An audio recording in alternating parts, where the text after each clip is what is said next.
Welcome to the Billboard Mastery Podcast, where you will learn the correct way to identify, evaluate, negotiate, perform due diligence on, select the construction type, build, rent the ad space, and operate billboard signs. And now, here is your host, the guy that built from scratch the largest privately owned billboard company in Dallas-Fort Worth, Frank Rolfe.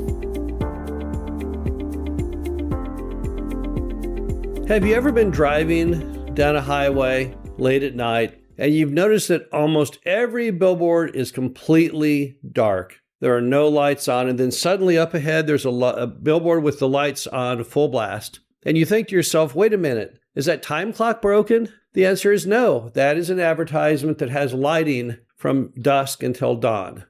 This is Frank Rolfe of the Billboard Mastery Podcast.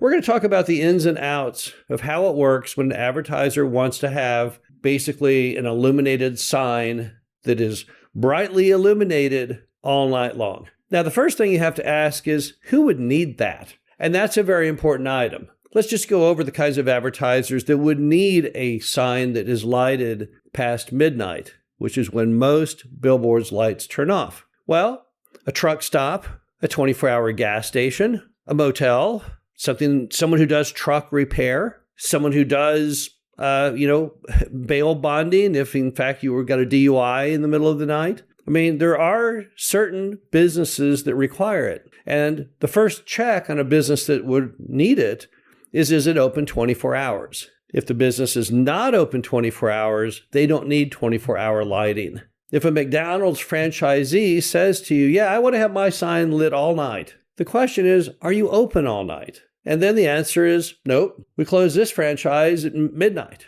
And then the Taco Bell guy says, yeah, I close mine at 2 a.m. You should never run the lights after the business is closed. Billboards are point of purchase advertising.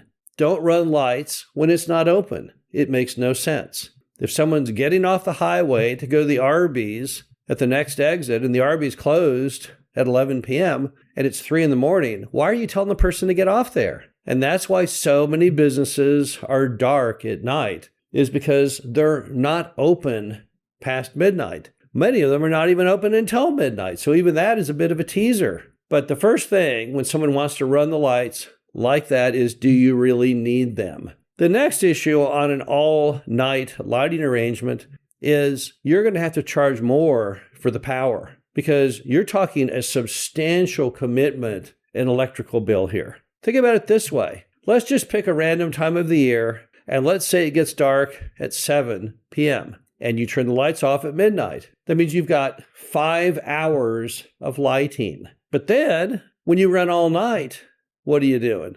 You're tacking on another 7 or 8 hours to that.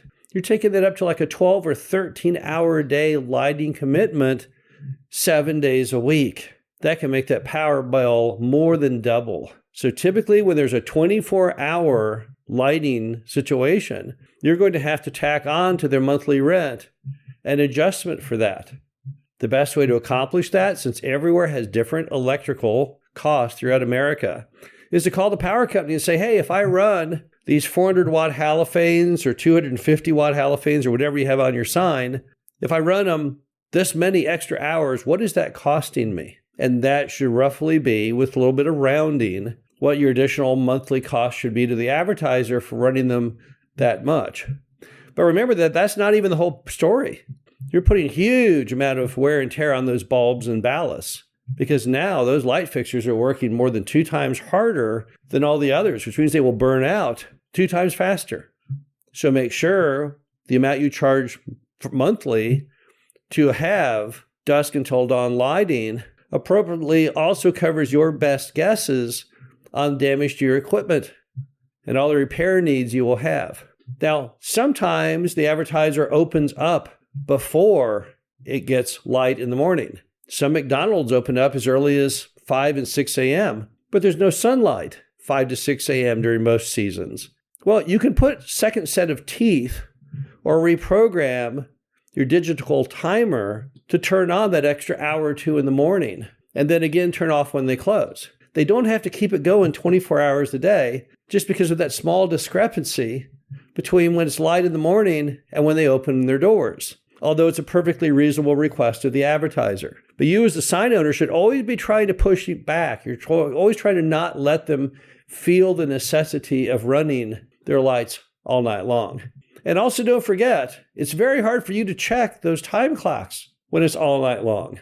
I've always been a big believer that every sign owner needs to go out and check if the lights are going on their signs at least once a month, just to make sure there are not any bulbs out or a bunch of ants did not get into your time clock. It's a common problem in many states. And then they just basically choke the electricity dead. But are you really going to go drive your signs at 3 a.m? Probably not. And nothing gets your advertiser hotter and madder than when they see that the sign that they are depending on, that they're paying for, does not have its lights on when it's supposed to. The bottom line is that an advertiser wanting to run their lights all night from dusk until dawn, to them seems like a very reasonable request. But for you as a sign owner, it gives you a lot more permutations of trouble and time and equipment cost and electricity. And if you're going to do that for them, first try and talk them through why. When are they open? What are we trying to achieve? If the answer is, I just want to make sure my lights are on when I'm open,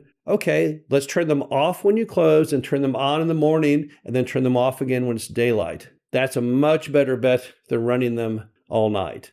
And if you will run them all night, you have to make sure you get paid for that, because it is an expensive undertaking when you run those lights all the way to dawn. This is Frank Rolfe, the Billboard Mastery Podcast. Hope you enjoyed this. Talk to you again soon. Thank you for listening to the Billboard Mastery Podcast. Be sure to visit us at www.billboardmastery.com, where you can find past episodes of this show, plus an array of information to help you successfully build, buy, and operate billboard signs.